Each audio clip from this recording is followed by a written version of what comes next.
시카고 국제문제위원회의 아시아 연구부문 마셜 M 부통 펠로우인 칼 프리도프의 글. 윤석열은 미국 워싱턴에서 총애를 받아왔다.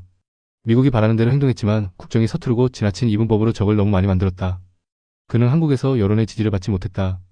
2022년 5월 취임 이후 윤석열은 워싱턴 외교정책기관의 사랑을 받아왔다. 그는 전임자보다 북한과 중국에 대해 더 강경한 입장을 취했을 뿐만 아니라 워싱턴에서 오랫동안 기다려온 일본과의 관계를 빠르게 회복하기 위해 노력했다. 입법 의제를 진전시키기 위해서는 협상과 타협이 필요했지만 윤은 대신 호전성을 선택했다. 취임한 지 불과 몇 달 만인 2022년 10월에만 해도 그는 이미 야당을 비난하고 있었다. 계엄령 선포 직후에도 야당이 친북 반국가 세력임을 제시하는 이러한 언어 사용은 계속되었다. 이러한 언어 사용은 1948년 국가보안법에 따라 이후 정치적 적을 표적으로 삼을 수 있는 명분이 되었을 수 있다. 이 언어는 잠시 주목할 가치가 있다. 워싱턴의 많은 지역에서 한국의 진보 정당에 대한 반감을 고려할 때 워싱턴 DC의 우려하는 사고방식과 잘 맞아떨어진다. 트럼프와 김정은 정상회담 중재에 도움을 준 문재인은 김정은의 대변인으로 여겨졌다. 워싱턴의 싱크탱크가 한국의 우파와 많은 끈을 가지고 있지만 한국의 좌파와는 개인적인 유대가 거의 없는 이유 중 하나이다.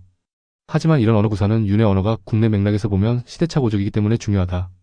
유권자의 극히 일부만이 진보 정당을 친북으로 보고 있으며 이러한 견해는 윤의 노령층 보수 유권자층에 집중되어 있다. 국내에서는 그는 한국과 미국의 안보 이익을 진전시키는 외교정책 성견지명이 없다고 보여진다. 그는 서투름과 반복적인 실수로 유명한 불통 지도자이다. 국내에서 가장 보수적인 언론 매체인 조선일보의 맹렬한 칼럼에서 윤 후보는 1970년대를 살았다는 비난을 받았다. 그의 서투른 국정으로 인해 지지율은 전국의 모든 연령대와 지역에 걸쳐 지난 4개월 동안 20% 초반을 유지하여 왔다. 계엄령 선포 전 자신의 직무 수행에 대한 지지율은 여당에서도 50%에 불과했다. 계엄령 선포 후 첫 여론조사에서 그의 지지율은 13%, 자당에서는 45%에 불과했다. 게다가 74%가 탄핵에 찬성했다. 윤석열의 인기도가 낮고 국회에서 입법안을 통과시킬 수 없었기 때문에 윤은 외교정책 의제를 추진하는 것 외에는 선택의 여지가 거의 없었습니다. 그 추진의 중심은 일본과의 관계를 회복하고 이 협력을 미국과의 동맹에 더욱 통합하는 것이었습니다. 윤이 대통령 임기 중에 한 가장 통찰력 있는 움직임은 대통령 임기 초기에 이 화해를 추진한 것입니다.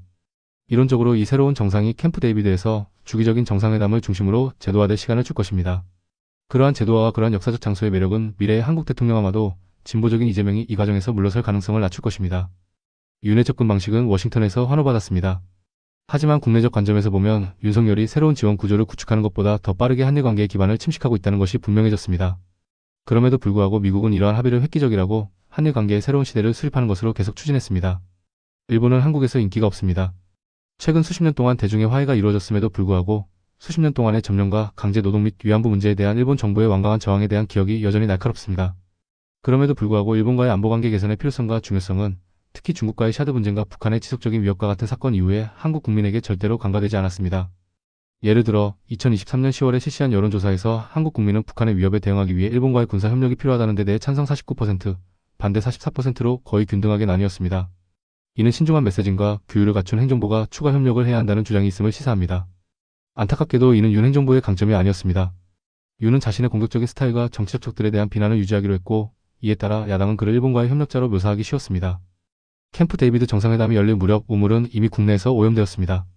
강제 노동 갈등을 해결하기 위해 일본 기업이 아닌 한국 정부가 비용을 지불한다는 합의는 삼키기 힘든 특히 쓰라린 약이었습니다.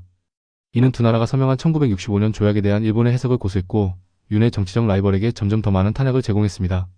거기서부터 상황은 더 악화되었습니다. 윤의 수석 안보 보좌관 중 한 명은 일본에 대한 발언과 일본의 과거 전쟁 범죄에 대한 사과의 필요성 때문에 반역자로 낙인 찍혔습니다. 윤의 2024년 광복절 연설은 대체로 일본을 피했습니다.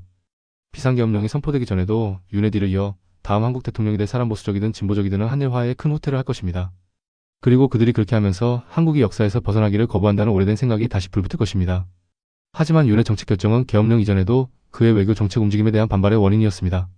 그의 무능력과 연합을 구축하거나 비판을 고려하지 않는 노골적인 거부는 워싱턴에서 칭찬받았던 바로 그 일로 인해 한일 관계에 상당한 재조정을 불가피하게 만들었습니다. 비상계엄령 선포 이후 윤의 모든 의제는 앞으로 수년간 오염될 것입니다.